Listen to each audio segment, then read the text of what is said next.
You know what I've got down here is the number one reason for divorce in the car business?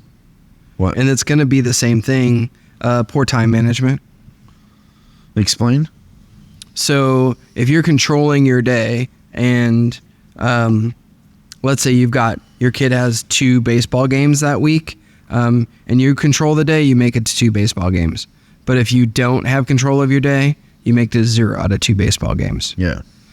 So what you do during the day actually affects your ability to follow through on the promises you make outside of work. Time management has way more to do with you prioritizing things than it does time management. So you don't have to just make that about in work.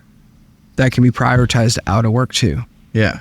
They go hand in hand. Yes. So how we do anything is how we do everything. Right. So you get really good about managing your time outside of work. Get up to get up. Yep.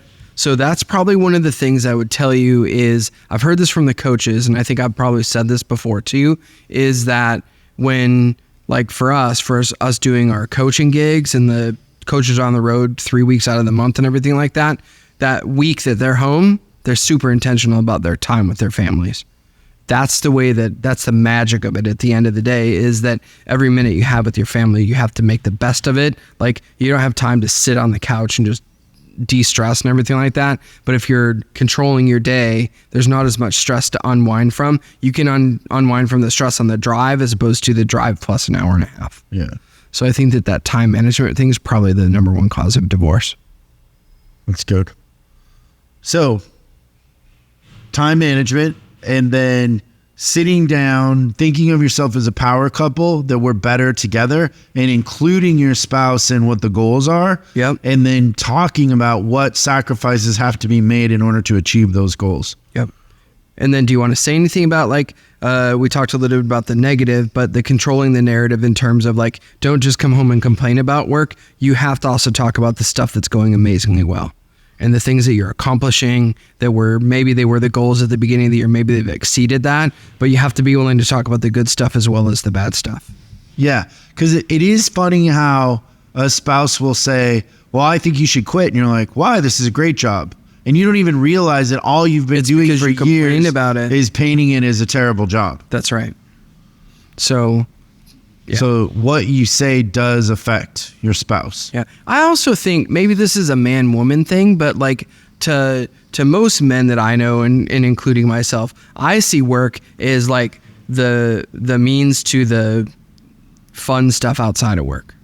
Like, without the job that I've got, I don't get to do near as much cool stuff as I do outside of work.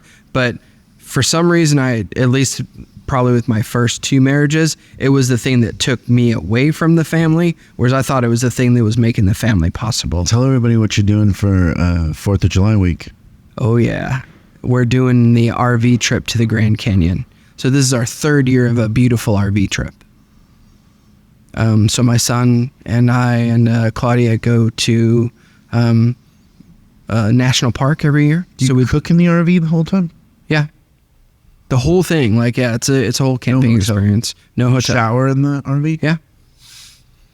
So that's great. It's wonderful. And, you know, it's the weirdest thing, but you know my kid, so it probably makes sense. Like, his favorite thing is to do all, like, the plumbing hookups and electricity and everything like that, like connecting the campground to the RV. Future mechanic. Totally his thing. He's super kinesthetic like that. He wants to be an elevator repairman. Did I tell you that? Yeah, mechanic. Yeah. So... okay, well, that's how to avoid divorce in the automotive industry. Thanks for hanging out with us, and we'll see you next time on Service Drive Revolution. Thanks so much for watching this clip of Service Drive Revolution. We're uploading new stuff every day, so make sure you subscribe and click the bell icon so you don't miss out.